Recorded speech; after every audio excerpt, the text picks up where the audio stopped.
Wait a minute. This seems familiar. Hello, my baby! Hello, my honey! Hello, my ragtime gal! Sonny, you kissed my wife! Baby, my heart's on fire! I once reviewed the Earthrise Ironhide Prowl dual figure set. Check out my review, like, subscribe, and hit the bell. When Studio Series Voyager Ironhide came out, I sold that set to make room for him. Mostly because the alt mode for the Studio Series 86 Ironhide was much better than the cobbled-up Earthrise version, with its massive hood cap, and because the Prowl mold frightened even me with its brittle, clear plastic. So if I was happy with Studio Series 86 Ironhide and disliked Prowl, then why, do you ask, have I got another Ironhide and Prowl pack? Well, I'll tell ya. Soon. In the meantime, slobber over the Buzzworthy Bumblebee box, which scatters the info all over the place to bewilder your eyes. You can tell they once again gave you a lot more box than you actually need, and that at least 1/4 of it is empty space. Wasted. But check out the artist renditions of the bot modes on the side.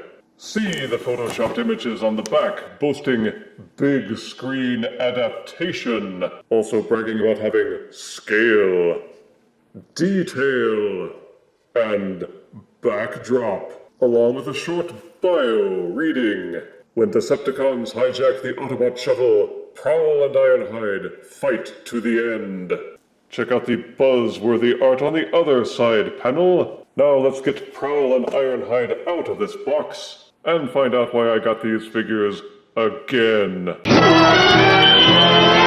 Out of box, the Studio Series Buzzworthy Bumblebee Ironhide and Prowl set comes with an instruction booklet. Prowl gets a police light bar and a white painted gun accessory. Voyager Ironhide gets 2 silver painted pistol accessories and a cardboard diorama stage wherein you may reenact their cinematic failure. At least Ironhide was taken out by Megatron, unlike Prowl, who suffered the humiliation of being killed by Constructicon Scavenger. Also included are 2 sets of 3 purple Fire Blast accessories. Deluxe Prowl's alt mode is the Datsun mold, repainted into a police car and has the same construction as Earthrise Bluestreak, Earthrise Smokescreen, and all the other figures which also use this mold. But this one has been retooled, with a simulated damaged chunk at the front, exposing mechanical silver painted bits, and some scorch marks to simulate where he got plastered during the movie. There is an open port on top where you can plug in the police lights, and the lights also have a port on top, so that you can mount the weapon accessory. The simulated damaged portion at the front also has a mini Fire Blast peg, allowing you to mount the included Fire Blasts to simulate his being shot. It's small for a Deluxe and feels light. For some reason they didn't have the guts to paint Highway Patrol on him anywhere for Generation 1 accuracy. Not even the word police, just this badge. This panel on the hood of the car didn't seem to want to rotate all the way to snap into place, and as fragile as these can be, I didn't want to risk snapping anything by using too much force. That said, it has one advantage in that they didn't use transparent plastic, which was the source of a lot of the brittleness. It means you don't get transparent windows. Instead, it's the same white plastic painted blue, but it's a worthy sacrifice to make because it means the figure won't break as easily. And frankly, I can live without being able to look through the windows and see the mess inside. And the only visible hollowness is directly underneath, which you won't see most of the time anyway. Voyager Ironhide shares the same engineering as Studio Series 86 Ironhide, meaning it's small for a Voyager and collectors felt cheated. Anywho, the Buzzworthy version has the same alterations as Prowl, in that the front windshield is molded to appear broken, with exposed silver bits underneath, and an exposed 5mm port that can be fitted with fire blasts. It has the same pegs for storing the weapons, either up top or at the back underneath, to mimic fake exhaust pipes. And again, no transparent plastic. Painted blue windows, but this one has the addition of some yellow stripes on each side, to more closely follow the Generation 1 cartoon. The lack of transparent plastic means that you can't see the interior, but the inside was ugly anyway, so who cares? It means the color matching across the entire exterior is a better match. It's still not perfect, but it's a darn sight better to my hollow eye sockets. Both cars feel solid and roll well enough on flat surfaces, and I think they fit in just fine among the other recent Generation 1 Autobot remakes. Some collectors may reject these because of the simulated battle damage, and that is a valid concern if you want your Autobots unspoiled. But I was fine with trading them out for these versions, if for no other reason than I don't have to worry as much about any of the parts snapping, either when handling or transforming. It will be an individual's choice. Both figures transform exactly as their Studio Series and Earthrise counterparts, and it will be a familiar process for anyone who has handled these figures before. If you haven't, then refer to the handy instructions, and remember, while they are more durable by reason of non-transparent plastic parts, that doesn't mean they won't break if you treat them like Samsonite luggage. Just don't use excessive force, and you should be fine. The robot modes also match their Earthrise and Studio Series 86 molds respectively, with Prowl as a white and black police car robot, with car door wings and his distinctive crested head. The differences are in the head sculpt, which has the open-mouthed, oops, I'm dying look he had in the movie. The headlights and the shin panels are painted blue, and the sculpted panel up at the front with the exposed circuitry, painted silver to indicate where Scavenger hit him. Their Generation 1 tech specs had Prowl's firepower at 4, but his endurance at 9, with Scavenger's firepower at 6 and his endurance at 6. So according to the numbers, technically Prowl should have won that fight.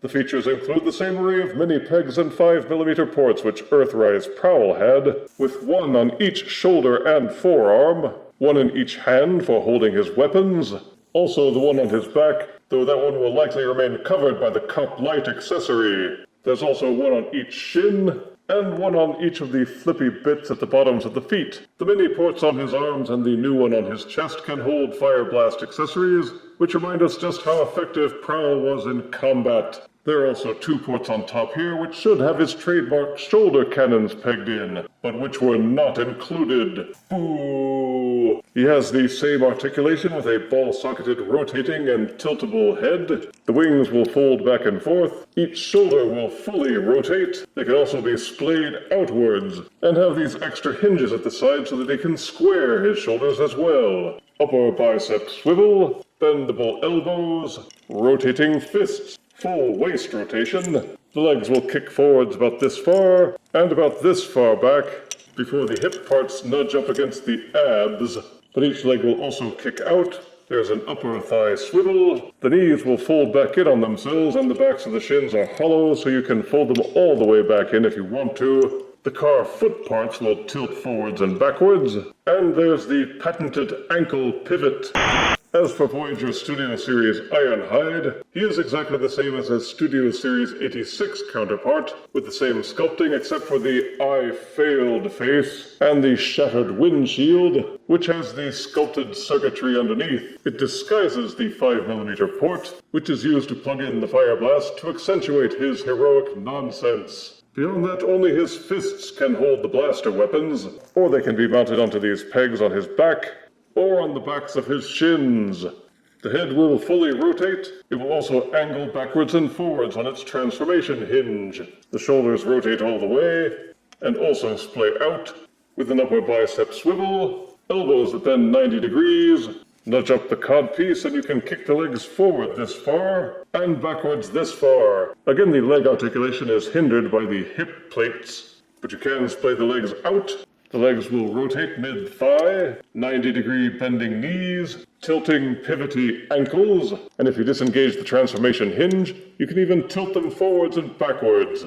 The joints on both figures feel a little stiffer and more solid, or maybe that's just my imagination since both figures don't use the transparent plastic, which has been responsible for so many snappings and collector heartbreak. I can live with the molding changes in return for more consistent coloring and more durable construction.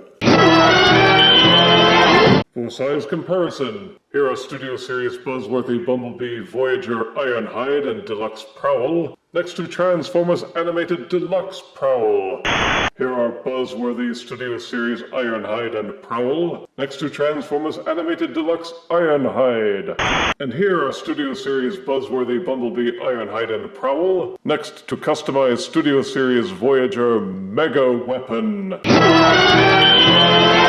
Collectors who already own Earthrise Prowl or Studio Series Ironhide will probably eschew this buzzworthy repaint set. After all, they are the same figures with identical transformations, engineering, features, and weapons. But completionists with money to spare will get them just to tick that empty box on their lists. And if you're one of those who doesn't own either, then this can be a good way to add them to your collection. Each figure carries the same positives and negatives as their predecessors, but with the transparent plastic replaced with opaque painted plastic, and the remolded sections sporting battle damage. The way they were packaged and shipped caused the Fire Blast accessories on mine to warp, but that can normally be fixed with a little bit of heat and gentle reshaping. The changes to these figures will either be looked on as improvements or as detriments, but that will be entirely subjective. For my part, I liked these figures, and will be replacing Studio Series Ironhide with the Buzzworthy version. Others may not like these because they serve as a grim reminder of the crummy treatment Hasbro gave them in the movie script, but they come with extra fire blasts, extra detailing,